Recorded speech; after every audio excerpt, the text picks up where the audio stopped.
내부 경선이 시작된 정치권이 이른바 친일 공방과 역사 인식 논란으로 시끄럽습니다. 앞서 들으신 대로 음식 칼럼니스트 황교익 씨의 경기관광공사 사장 후보 내정을 둘러싼 공방은 급기야 연미복 논란으로까지 번졌는데요.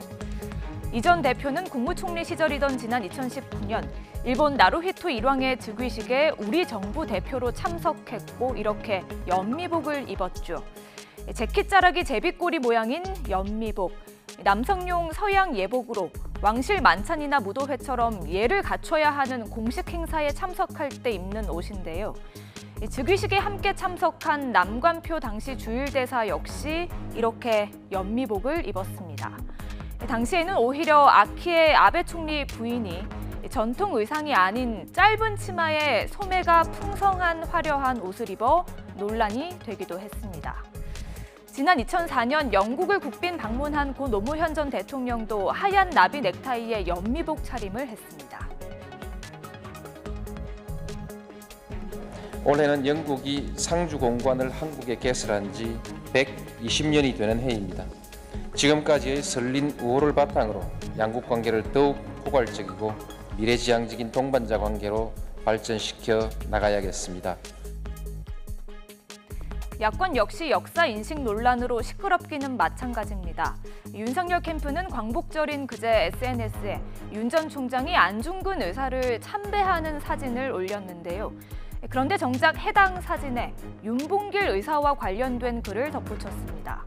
안중근 의사와 윤봉길 의사를 혼동한 것이냐는 비판이 잇따르자 윤 전 총장 측은 SNS를 관리하는 실무팀의 실수라고 해명하며 사진을 서둘러 교체했습니다. 박근혜 전 대통령도 지난 2016년 광복절 경축사에서 안중근 의사를 언급하다 실수를 저질렀습니다. 안중근 의사께서는 차디찬 하얼빈의 감옥에서 천국에 가서도 우리나라의 회복을 위해 힘쓸 것이라는 유언을 남기셨습니다.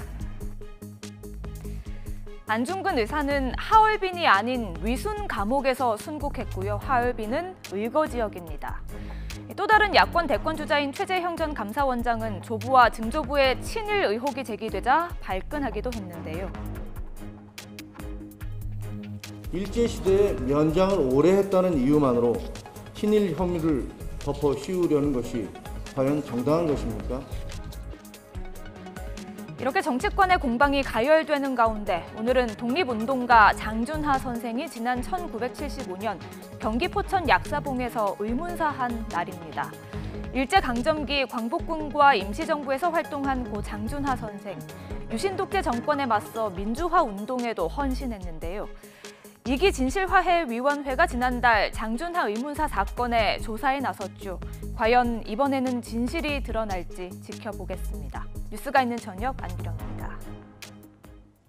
안녕하세요. 안기령입니다. 뉴스가 있는 저녁 잘 보셨나요? 더 많은 뉴스와 콘텐츠를 보고 싶으시면요. 화면 왼쪽을 누르셔서 YTN 돌아쩌 채널을 구독해 주시기 바랍니다. 뉴이쩌는 물론이고요. 돌발 영상, 알고리즘 같은 YTN 대표 프로그램을 함께 보실 수 있습니다. 고맙습니다.